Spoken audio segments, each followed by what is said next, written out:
Good evening, everyone, and welcome to this week's live weekly trade plan. My name is Tim, and I'll be taking you through tonight's webinar. So just before we begin and just explain what this weekly webinar is all about, we actually have a development to fill you in on. We've had some very constructive feedback, and basically what we've decided to do with this Sunday webinar, weekly webinar session, is to pre-record it and place it into your members area. The main reason for that every Sunday, so the main reason for that is the vast majority of our traders here at the Live Trade Room actually attend the recordings anyway. So that, with the fact that it can free people up, give people a little bit more time. And what we've decided to do on our side is to record this particular webinar a little bit earlier, so therefore you can access it at various different times on a Sunday. So we think it'll be a positive improvement, and it just means you won't have to be confined to attending this webinar at 8 p.m. UK time. So it just makes everything a little bit easier, and this will actually start from not next Sunday but the Sunday afterwards. I shall just get you the date because I can't remember it off the top of my head. So we're talking about the Sunday the 11th of March will be the first date that this particular webinar will start going, or it'll actually move to a pre-recorded session. So we'll record it over the weekend and we'll post it into your members area as soon as we possibly can.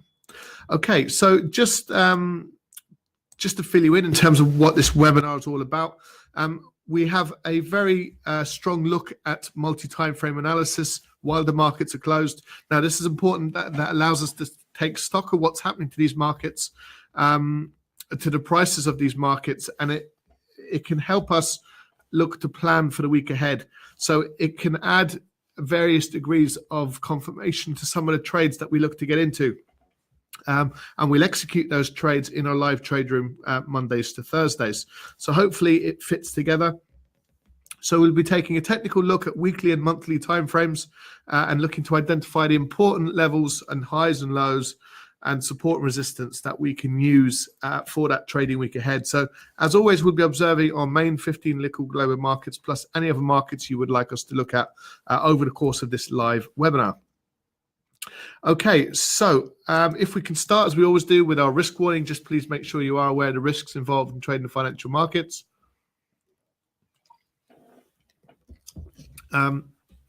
It's incumbent upon us to make sure that we work with all of our traders in a capacity of making sure that we look to capitalize, protect our capital first, and then look to capitalize on these markets. So hopefully we'll assist you in your ability to be able to manage risk effectively. Okay, so what is important about multi-time frame analysis? We've identified a couple of reasons. Firstly is that you can see more clearly what is happening and who is genuinely in control of each marketplace. So that is a function. Sometimes we look at price action and it gets really quite messy. And if we just step back, look at much bigger time frames, we will then be able to feel a little bit more confident about the decisions that we look to take. Another reason for multi-time frame analysis is that the larger the time frame, the more important the genuine level of support and resistance actually becomes. So if we look to trade off support and resistance, which we do, and we identify a monthly or a weekly or monthly level, then it adds a little bit more importance to that potential trade setup. Thirdly, it can show you the important levels where a market is likely to move towards as well. Plus, it can assist with the identification of trend reversals. So this is effectively using multi-time frame analysis, looking at potentially smaller time frames and seeing how they're behaving and seeing if they're seeing a series of structural failures. So it can actually work in both ways. You can look at multi-time frames that are larger than the time frame we're currently using, and also potentially smaller time frames as well.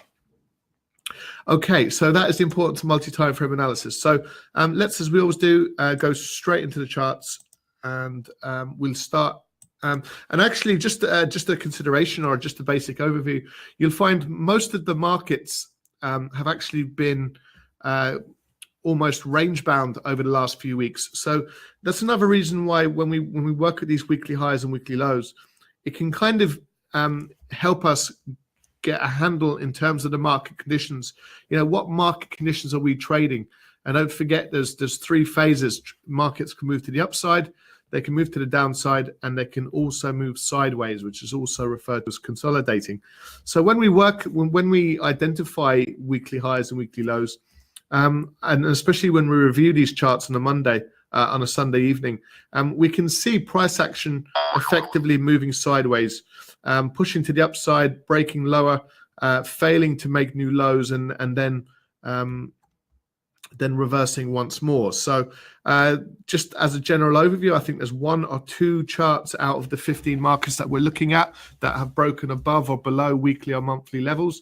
So that is significant in itself. So just looking at the weekly time frame, so this is the price action that we can see on a weekly time frame. So we're seeing it break down, reverse, hesitate, break lower again, and then pull back off these lows. So let's see what's next in store for the US dollar. A break below the 88.13 would constitute a very, very interesting opportunity to sell. If we get a reversal candlestick, it's quite interesting to see the close. The close of this candlestick is actually above the previous week's open, and also the previous week's open and close as well. So that is just fairly significant. It is a nice, from a technical perspective, it is a nice bounce off a significant level down here. So let's see what happens over the course of the next week. So no changes to make. 90.43 to the upside and 88.13 to the downside. So we'll keep an eye on that market closely. Same too, the euro dollar is in exactly the same position. So, you know, we've had a bit of a pullback after we've seen this rejection of this market moving to the upside, plus a little bit of a bearish engulfing here, which became a bit of a no-brainer down to these levels. So we would hopefully expect to see continuation, but the major levels we're looking for in this market is 22.04. So it's just a little below the current price action. So let's see what happens in this area. We either get that break lower or we start consolidating again, and the price starts to push back up to the $25 level. So there's a lot of work that would need to happen. You know, for us to be making really strong, high probability trades in this kind of market, because we are, just for all intents and purposes, we're very much range bound. So we've had a bit of a selling week, a bit of hesitation at these highs. Last week was a bit of a sell-off. Now, the lows coincide with the same lows of 3 weeks ago. So that's quite important, and it's also the high of 5 weeks ago as well. So there's a little resistance around this level. So let's see what happens next. So we'll work with those highs, the 25.54 to the upside and the 22.04 to the downside. And unfortunately, I'm going to be repeating myself for a large number of these different markets. So we are getting slightly more bearish price action, let's say, in the pound dollar. So we've broken to the upside, we've made a high, price is reversed, we've made a lower high. So that's the first sign that we could be getting a bit of a reversal in this market. We've now created a low in this market, and we've created a second lower high in this market. And now we are searching to see what happens what happens next. So we're in this position at the moment, and we just create a bit of a question mark in terms of what decisions need to be made. Now, a break beneath this low is a bit of a no-brainer sell opportunity. However, if we start breaking these recent highs and the price starts moving up this way, then all bets would be off above the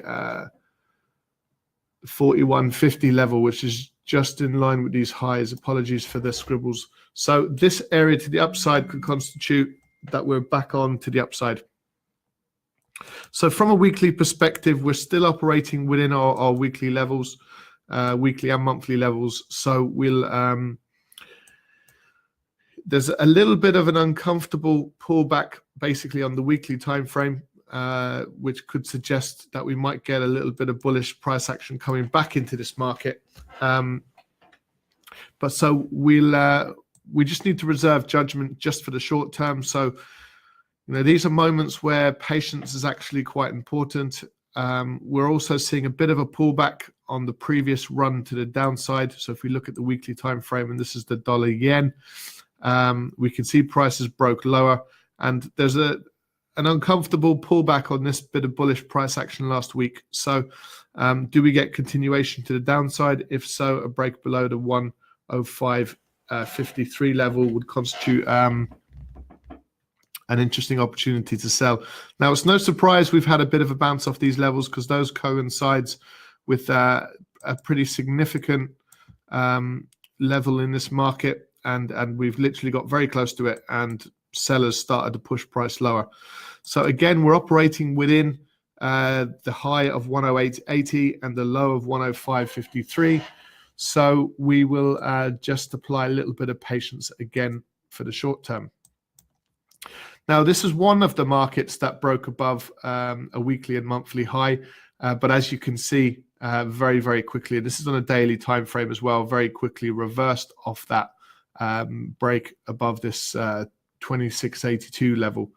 So we got the nice confirmed break that we were looking for. We were looking to capture this break to the upside, and I think we mitigated risk there on Friday, and we took a small losing trade on this trade, I think, when it broke beneath Thursday's low.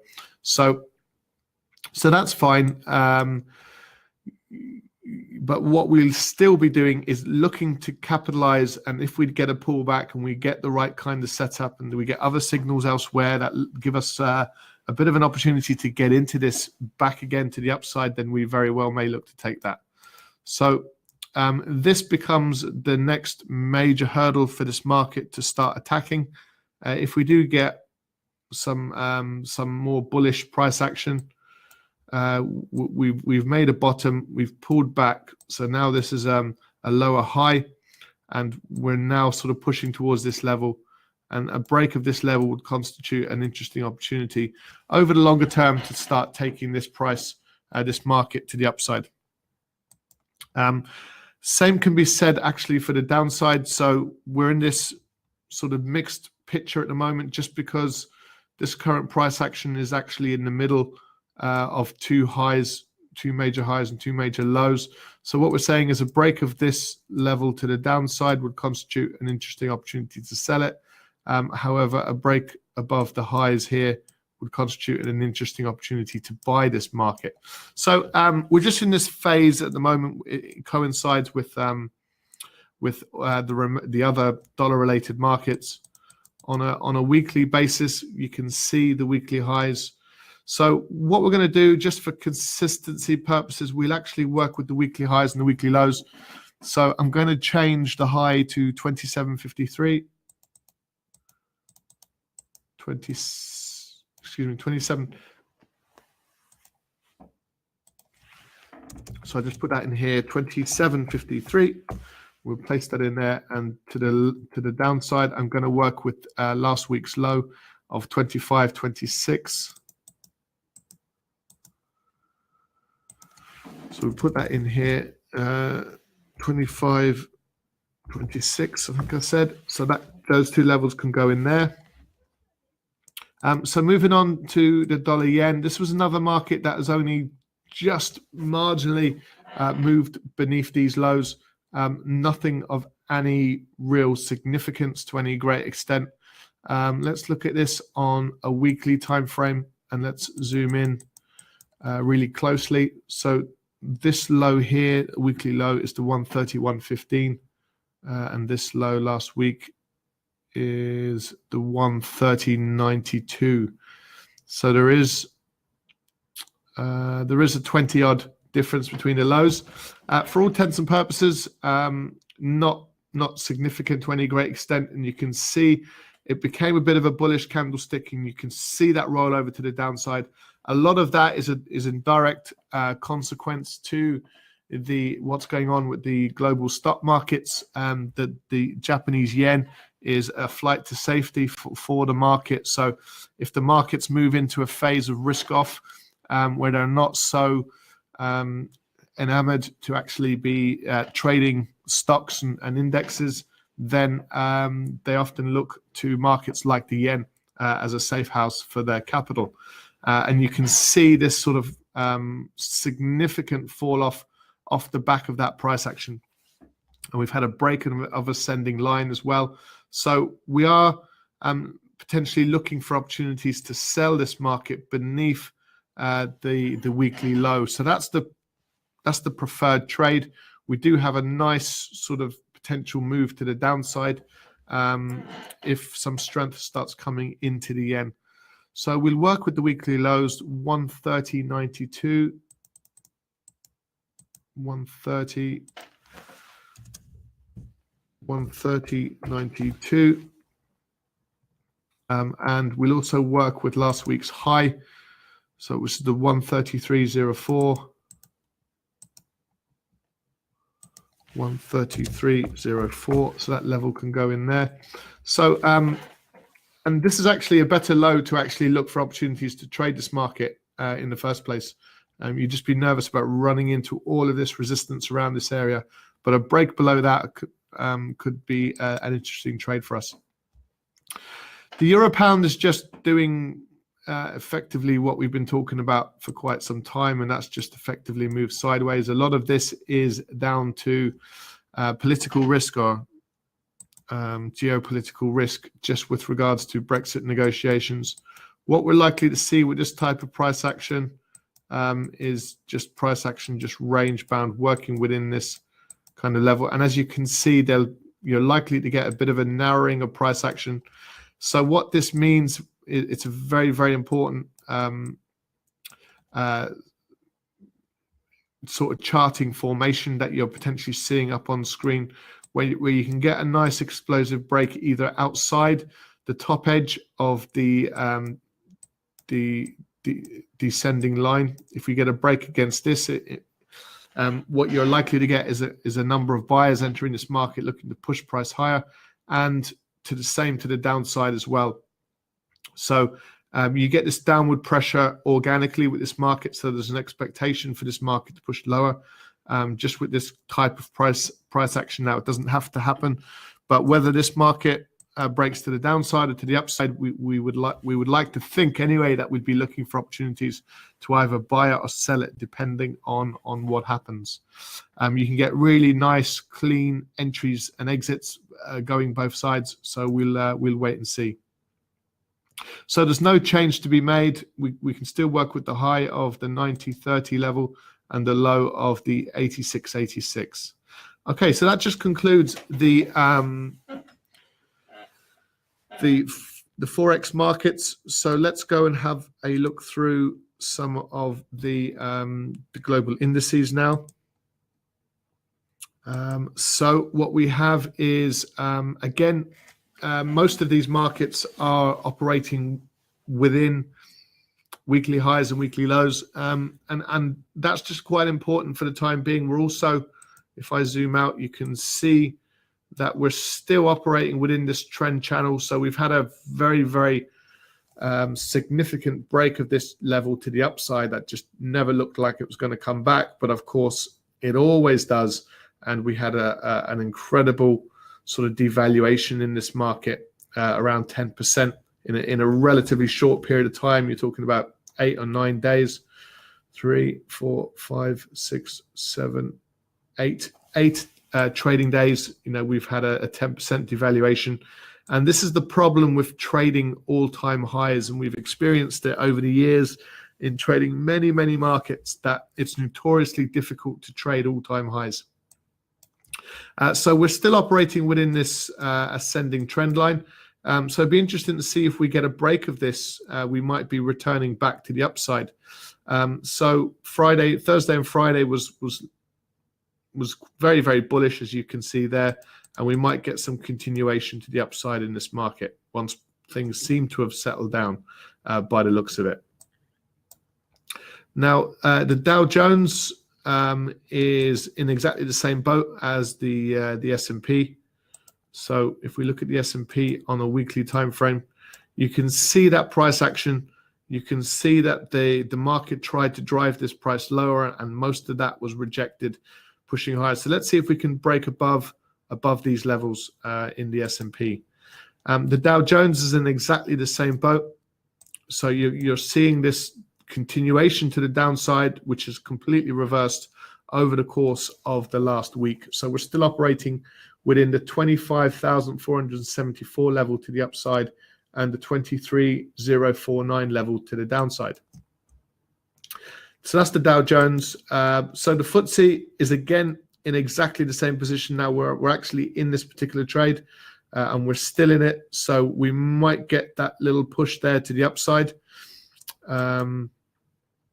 So Friday's candlestick was quite positive. So now let's see if we get that continuation that we would like to, to stay in this market and see if we get a little push to the upside. Now, what would be helpful to this trade is seeing the dollar strengthen against the pound, or the pound to devalue a little bit. Because when we've had that previously, we've had the FTSE responding accordingly and looking to push higher.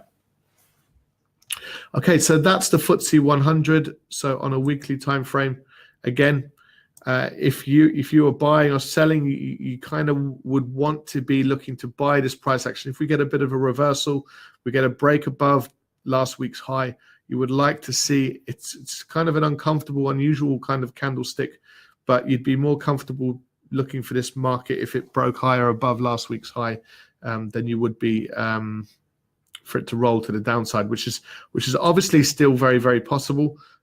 But we just have our break even stop loss just literally below that weekly low. Okay, so Nasdaq is actually the only market that has broken above and confirmed break above that level as well. The problem we've got with this market now is we are so close to the all-time highs again. So if I just put in a level in here, and I'm going to change that to an all-time high. So we'll change it to a nice solid blue in here. So that is now the next all-time high. And if we get into this market, we'd really struggle to even get a 1-for-1 on this trade.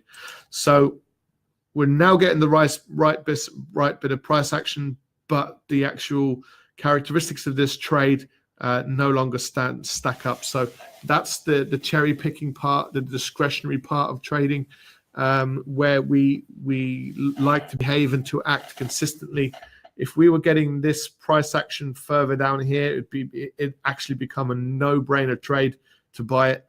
However, we're now working with the situation that we have. So what we like to do is to remain as consistent as we possibly can when we trade, and not to be making kind of erratic decisions. Yes, it is very likely to push higher. Yes, we are likely to get a squeeze up to the 70.45, but we do have a consistent approach, and we know if we stick to that over the medium and longer term, we will see the returns that we look for. So I suppose that is the nature of trading these markets. But we would absolutely expect continuation in this market. So for that reason, what I'd like to do is we can work with these new highs and these new lows as well now. So to the upside, the 69.12 level, I'm just going to move this level here, 69.12. 69.12. That level in there, and just to the downside, we'll work with this level now because this weekly low has the potential to provide some support and resistance in this market. So that's why we're going to work with this low, 66.94. So we can bring it all the way up.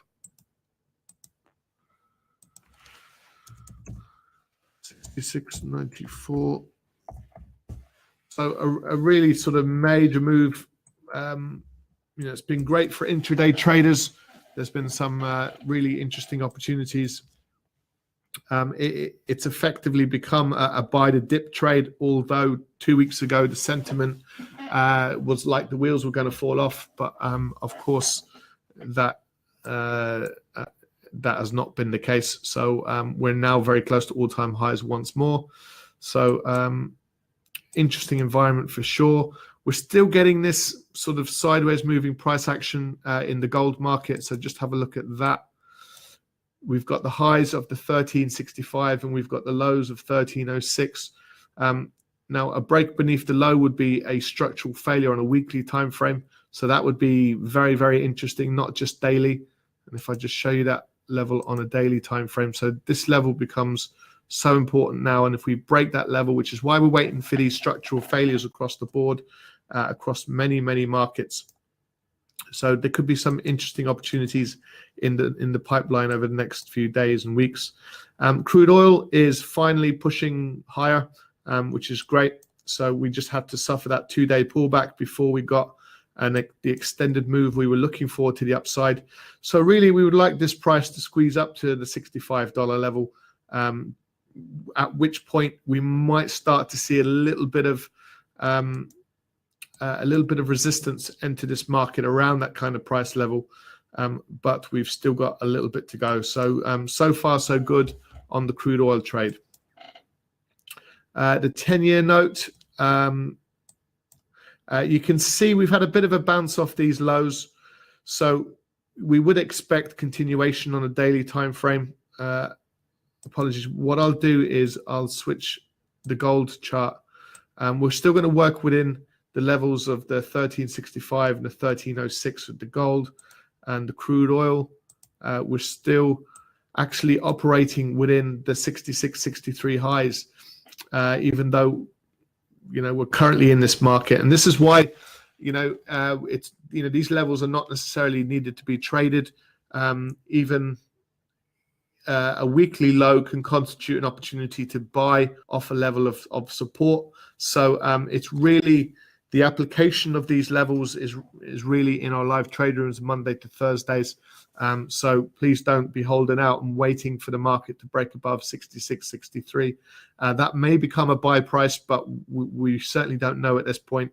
All it is a potential level of resistance in this market, preventing prices from pushing higher. So hopefully that makes sense. So the 10-year note then, as I was just explaining, we're getting that pullback. We're still operating within that. And this price action in the last 2 weeks wouldn't fill you with any major degree of confidence from a very, very technical perspective. Now we're likely to get a little bit more sideways moving price action, let's say, but last week's low or the week before last, stacked up. This market was unable to break and penetrate the 120 level.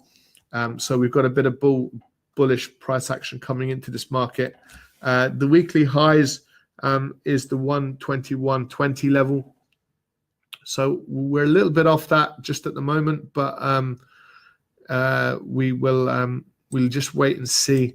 There might be a little bit of reversal on the way coming, maybe even back up to the 122, but we'll wait and see. There's a lot going on. The increasing yields are obviously getting a lot of attention in the news, and also the price of the 10-year and government bonds in the US are of real interest to the markets currently. So we're not overly surprised to see this kind of price action. It's not looking great to the downside, even though we do have a sell order sitting in this market. So this is one of these markets that we'll just wait and see how it pans out. So just for the last market then, this is the only market that has, clearly reversed. We do have a sell stop order, but it's placed beneath the weekly low of 157.25. And as you can see, we've never reached that particular price. So all we've had is a pullback. So that is fine. What we're going to do on Monday is cancel this pending order. And we might even look to sell this market at a much higher price. And therein lies the beauty of working with pending orders. you can see that, you can place pending orders in the market, and if they get taken, great, you're obviously committed to that trade. But if the price doesn't move to those prices, and you can clearly take control of the decisions you're making in these markets, we're only wanting to get into this market if it breaks beneath the 157.25 low. And as you can see, that clearly hasn't happened. So we have the potential of a trade idea that we can now cancel because it didn't materialize, and we can look maybe to get into this market at a much higher price, which would be great. And to just give you like an overview, these levels are quite significant. If we get a push back to the 160.25, it might constitute an interesting area to look to sell this market. And on a weekly time frame, what we'll do is we'll just work with a new high of this market. So that's the 159.64. So I'll change that. 159.64. Fantastic. So those are the weekly highs and the weekly lows. We're still waiting for that break beneath the 157.25, but it's looking like we'll wait for this market to push higher and maybe capture a sell trade at a much higher price. So that all in all wouldn't necessarily be a bad thing. Okay, so I'm just conscious that it effectively brings this webinar to an end, actually, guys, which means we can obviously pack up a little bit earlier this evening, which isn't a bad thing, I'm sure. So what I'll do then, just finish up the webinar. If you would like to follow us, please do on Facebook, Twitter, and LinkedIn. The details are there up on screen. If you do have any questions about anything that we've covered, then don't hesitate to post it into your chat box. And to just remind you once more that on Sunday the 11th, we'll actually be starting to revert to a pre-planned webinar, which will be recorded live and placed into your members area every weekend. Normally, I'd say by Sunday kind of lunchtime, I'd say normally at the latest, and it'll give you loads more flexibility to access that recording, which most people seem to be accessing now, rather than attending the webinar live, because I appreciate it's an extra commitment, and we hope it will just give you guys a little bit more flexibility in being able to access that particular webinar. So hopefully it's a positive, and you'll be able to get all the levels and a rundown of each market prior to the market opening each and every Sunday as normal. So I can clearly see everyone seems to be heading off, which is fine. Thanks very much for joining us. If you do have any questions, however, as always, you're very, very welcome to email us at support@thelivetraderoom.com, and I'll be more than happy, or myself or any of the traders here, James and Tasso, will be happy to get back to you as soon as we possibly can. So on that note, I shall let you go for the evening. Thanks very much for joining us. Do take care, and we'll speak soon. And we'll hopefully see you tomorrow night in the live trade room. From everyone here, take care. Bye for now.